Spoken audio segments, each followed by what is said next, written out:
Look, don't shoot me. I'm just a messenger. Now, I got a quick question for you. Who do you really put your dependence on? People who can fail you at the drop of a dime, or the one true living God that never will? You see, people can promise you the world, but 9 times out of 10, when things get tough, they will disappear. But the reality is, God won't. All you have to do is call on him. What is going on, my beautiful family? You already know who it is. It's your boy Charlie Mack, and today what I want to talk about is dependence on God, not man. So we're going to look at Psalms 146 verses 3 through 9 and break it down. Let's go. And it says, don't put your confidence in powerful people. There is no hope for you there. When they breathe their last breath, they return to the earth, and all their plans die with them. But joyful are those who have the God of Israel as their helper, whose hope is the Lord their God. He made heaven and earth, the sea and everything in them.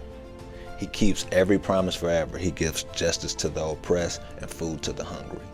The Lord frees the prisoners. The Lord opens the eyes to the blind. The Lord lifts those up who is weighed down.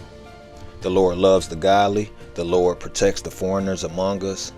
He cares for orphans and widows, but he frustrates the plans of the wicked. Let's break that down. Now, Psalm 146, verse 3 and 9 is clearly stating, do not rely on man's strength, whether it be political power, influence, or money. None of these things can truly save you. You see, a human plan ends when they die.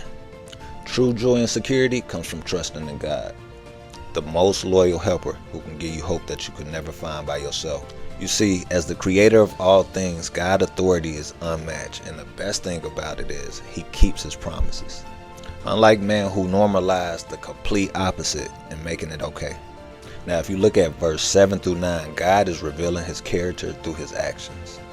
When it says he brings justice to the oppressed, when he feeds the hungry, when he releases the captives, and opening the eyes of the blind physically and spiritually.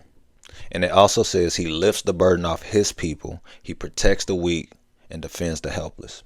Then it goes further of him saying he frustrates the plan of people who doing evil, meaning their plans won't win long term. That's a relief.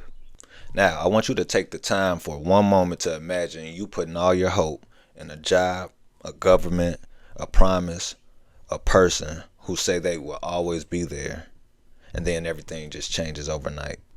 But when you put your hope in God, you are unshakable. Even when people fail you, he still remains faithful. Like Joseph in prison, God used a place of pain to position him for purpose. So when people eventually forgot about him, God didn't. So what I want you to get out this message is that dependence on people does nothing but create disappointment. But dependence on God, it will build divine confidence. Look, God's track record is flawless. He will keep every promise forever. The thing that is key is that you align your trust with his will. When you do that, that is when he provides strength, justice, and freedom in ways a human couldn't imagine. All right, so what I'm calling you to do this week is shift your confidence from man to God. And what I mean by that, the same issues or problems you'll take to a friend, take that to God. Get his advice, apply it, and see what it blossoms out to. Then listen up, this is very important. I want you to pray daily to Jesus, asking him to give you more dependence on him than people. Then I want you to look for ways where you can reflect his character, whether it be helping someone in need, feeding someone, or just giving somebody some uplifting words. After you do that, write down 3 areas where you feel like you've been trusting man more than you've been trusting God. Then surrender those 3 areas to him in prayer this week and ask him to guide you to scripture on how to handle it.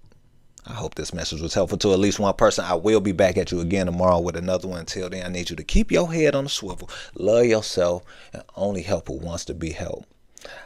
I love y'all. I'm not.